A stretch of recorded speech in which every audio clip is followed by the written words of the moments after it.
I wanted to talk to you about the July market real estate update for Waterloo region. So Waterloo region includes Kitchener, Cambridge, and Waterloo in those three cities.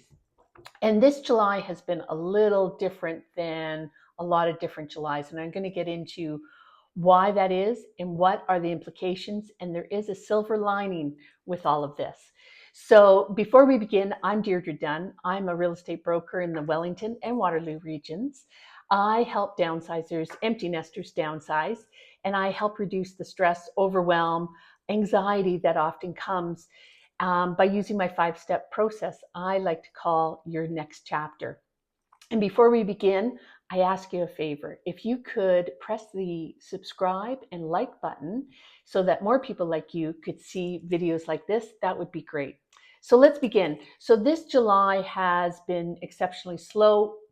Summer traditionally is usually a slower month in terms of real estate sales and stuff, but this July has been exceptionally slow.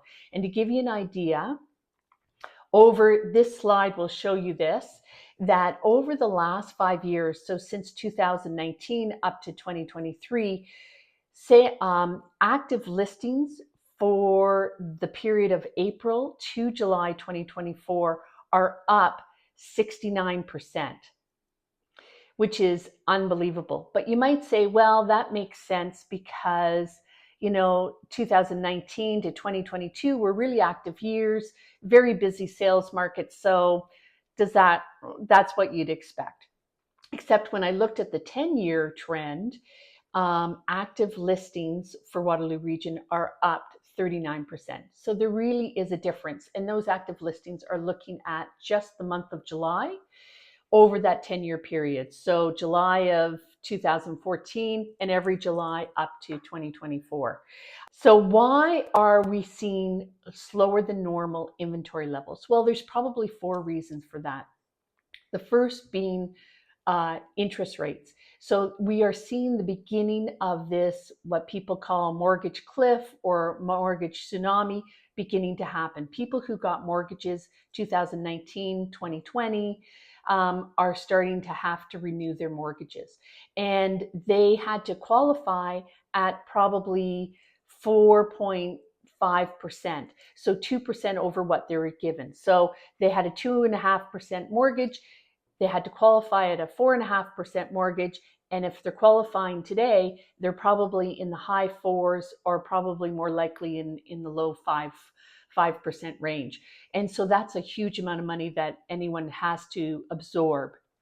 And we're going to see more of that as 60% of mortgages are expected to renew during 2025 and 2026.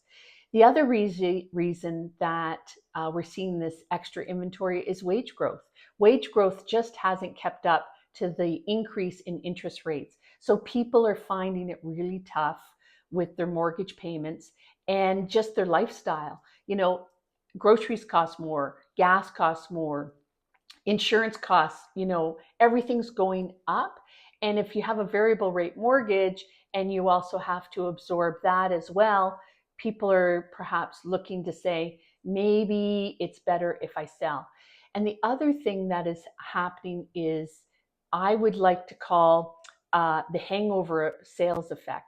And what I mean by that is sellers' expectations around sale prices are probably hung over from 2022 and before that, 2021, 2020. And so they saw their neighbor and they said, well, that house down the street sold for X.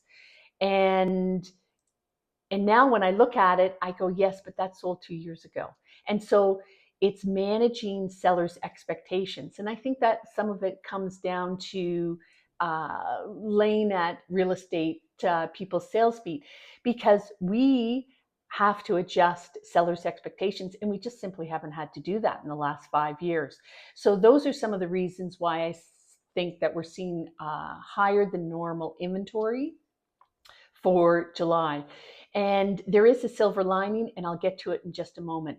But let's look specifically at condos. So active listings are up 39% over the 10-year average. And much of that is coming from condos specifically. And this slide shows that.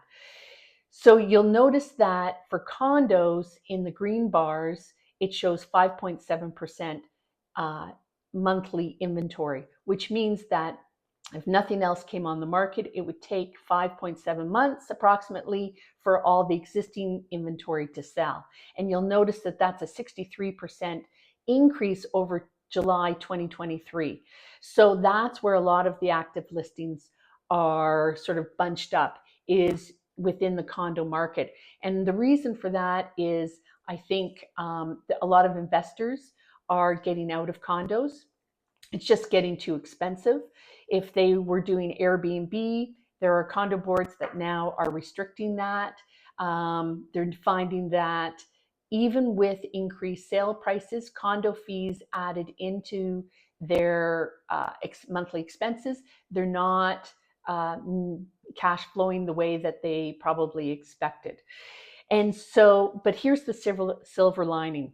If you're a first-time home buyer or someone who's looking to downsize, looking to move into a condo, right now you've got lots of choice, because with so much inventory, they've got lots of choice, and their negotiation power is in their favor, because at 5.7%, that's considered a buyer's market. Anything inventory, anything above about 5% is considered a buyer's market. So that's the silver lining right now, is if you're a first-time home buyer looking to get into a condo, which is typically what first-time home buyers can afford, or looking to downsize, condos are definitely an option, and you're going to have lots of choice, and you're going to be able to negotiate that. So that's a really quick update for Waterloo region. And before you go, if you could hit the subscribe and like button, that would be really great. See you in the next video.